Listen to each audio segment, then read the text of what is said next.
Salut les filles, je vous retrouve aujourd'hui avec une vidéo encore un petit peu spéciale. Cette fois-ci, je vais vous parler de mes thés préférés. Alors je consomme pas mal de thé, c'est vrai que c'est quelque chose que j'apprécie beaucoup puisque j'aime pas le café noir, donc c'est le genre de boisson que je vais boire au travail par exemple. Et depuis que je me suis installée à Paris, ce qui fait quand même maintenant un petit bout de temps, j'ai découvert les thés Mariage Frères qui sont très connus mais dont on parle pas énormément en ce moment, j'ai l'impression, sur la toile, en tout cas moins qu'à une certaine époque, moins qu'à l'époque où moi je me suis installée. Mais en tout cas pour moi c'est toujours vraiment un réel plaisir d'aller dans les boutiques Mariage Frères parce que c'est euh, en fait des vendeurs qui connaissent extrêmement bien leurs produits et voilà, c'est toujours très intéressant d'y aller, de découvrir des nouvelles choses. Et voilà, je voulais présenter mes préférés. Donc le premier c'est le très très très classique puisque je pense que c'est un des premiers thés que on vous montre en fait quand on arrive chez Mariage Frères et qui plaît à énormément de monde. C'est le Marco Polo qui il me semble existe en thé noir, en thé vert et en thé rouge, je ne sais pas, mais en tout cas moi je l'ai en thé noir. C'est un thé que j'avais déjà acheté. Donc en fait sur le principe de Mariage Frères, vous pouvez acheter soit le petit sachet, soit la boîte. Et bien sûr une fois que vous avez la boîte, vous pouvez racheter juste le sachet. Moi c'est typiquement ce qui s'est passé avec le Mariage Frères où j'ai acheté les sachets au début, puis la boîte, puis en fait maintenant je le re-remplis avec, puisque c'est un thé que j'aime bien avoir. C'est un thé d'après-midi en fait, puisqu'il est, donc il est fruité et fleuri, c'est ce qu'ils expliquent. C'est vrai que c'est exactement ça, sans être trop, puisque moi je suis pas vraiment, je n'aime pas particulièrement les thés aux fruits rouges ou les choses comme ça qu'on peut trouver dans le commerce qui, je trouve, sont beaucoup trop chimiques, beaucoup trop abstraits et pas vraiment, enfin, qui font pas vraiment honneur aux fruits. Là en l'occurrence, il y a vraiment un mélange subtil de fleurs et de fruits il est très sucré. C'est vraiment un thé qui est hyper plaisant quand on goûte avec une bonne tarte aux pommes ou quelque chose comme ça. Donc, donc voilà, je vais essayer de vous le montrer. Là donc il est en thé noir et il y a uniquement du thé.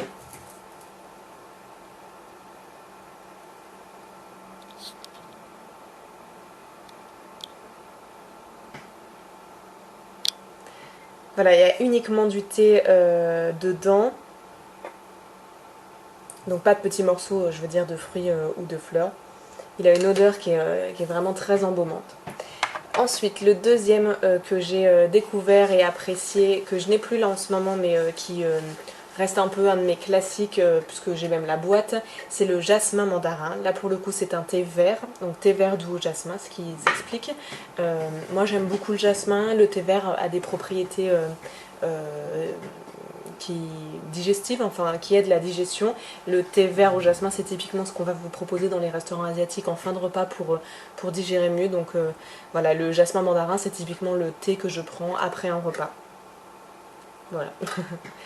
Donc je peux pas vous le montrer, je ne l'ai pas.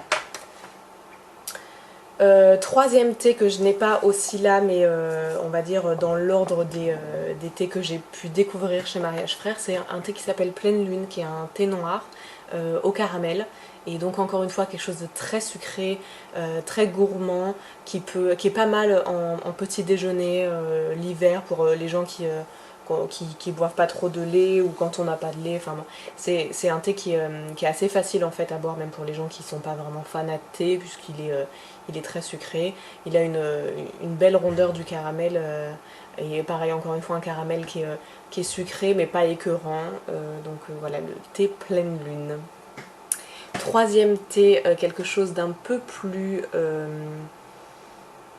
Non, je fais lequel? Ouais.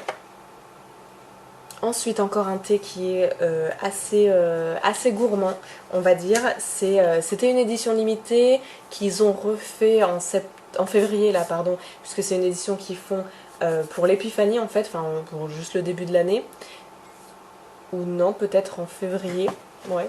Enfin, je sais pas exactement, mais en fait, c'est comme c'est une édition limitée qui fonctionne très très bien. C'est un peu en fait en continu dans les boutiques. C'est une boîte qui est un petit peu différente, donc c'est ces boîtes-là qui sont des éditions limitées. Et c'est un thé qui s'appelle le Love Song Tea.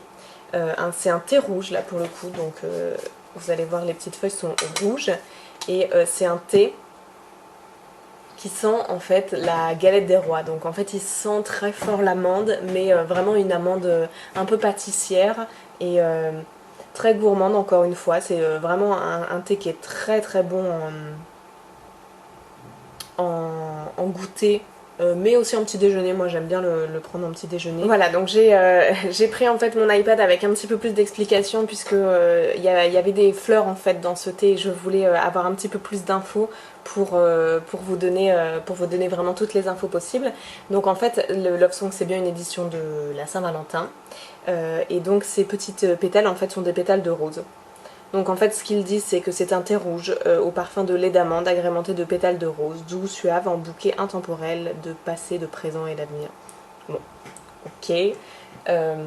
En tout cas moi je trouve qu'il sent vraiment oui la crème d'amande pâtissière, la galette des rois. La rose est très légère et peut-être apporte un petit peu plus de fraîcheur.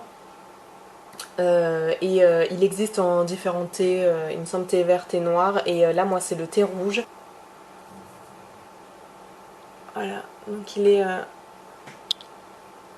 est assez joli en fait à regarder. C'est vraiment, il y a même quelques fois, là bien sûr il n'y en a pas, mais en fait des fois quand on se les met du coup dans les petits sachets, il y a des petites amandes effilées en fait dedans entières.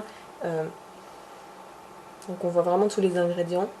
Il sent vraiment bon et autre particularité en fait c'est qu'il n'a pas de théine, donc vraiment ça peut être un thé qu'on peut boire en fin d'après-midi pour les personnes qui sont un peu plus sensibles à ça sans avoir de problème. Vraiment un thé que j'adore, qui est que j'ai vraiment beaucoup apprécié. Et dernier thé pareil, donc que j'ai acheté il y a pas longtemps, pour le coup je l'ai découvert il y a pas très longtemps. C'est un thé qui est on va dire plutôt estival, même si bon il n'y a pas vraiment de saison pour le thé. C'est un thé qui s'appelle le thé au Sahara, donc thé vert, menthe douce et pétales de rose. Je vais vous l'ouvrir parce qu'il est vraiment sublime à regarder.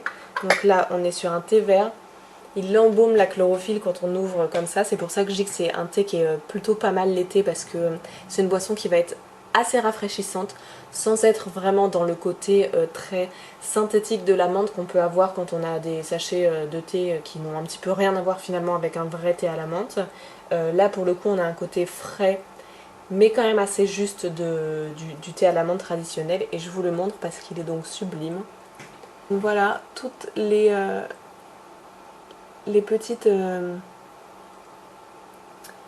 petits morceaux de thé et avec toutes les petites pétales de rose dedans. Voilà, donc c'est un thé qui est vraiment très agréable les matins d'été, les après-midi quand il fait un petit peu chaud. Il y a plein de thés à la menthe différents et à découvrir chez Mariage Frères.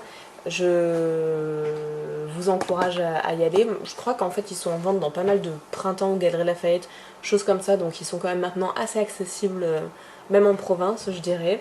Mais voilà, bon, je voulais vous faire partager quelque chose que j'apprécie particulièrement. N'hésitez pas à me laisser en commentaire si un vous buvez du thé, si deux vous avez des autres marques. En fait c'est vrai que moi j'ai jamais trop essayé les autres thés des marques comme les palais du thé ou des choses comme ça. Mais n'hésitez pas à me dire si vous avez aussi des thés Mariage Frères que vous adorez et que vous voulez m'encourager à découvrir. La petite astuce en fait, puisque je trouve que toutes les cuillères, petites pinces ou choses comme ça en fait pour faire le thé deviennent assez sales rapidement. Moi ce que je préfère, c'est pas forcément très écologique mais c'est très pratique, et encore plus quand on boit du thé au travail, c'est des petits filtres à thé en fait qui sont, nous on vente, enfin chez moi en tout cas on vente à Monoprix, mais je pense qu'il y en a vraiment n'importe où, qui sont des petits filtres unitaires où on met vraiment une petite cuillère à café et qu'on tourne un petit peu dans sa tasse et qu'on peut jeter par la suite. En attendant les filles, je vous fais de gros bisous, je vous dis à très bientôt, bye.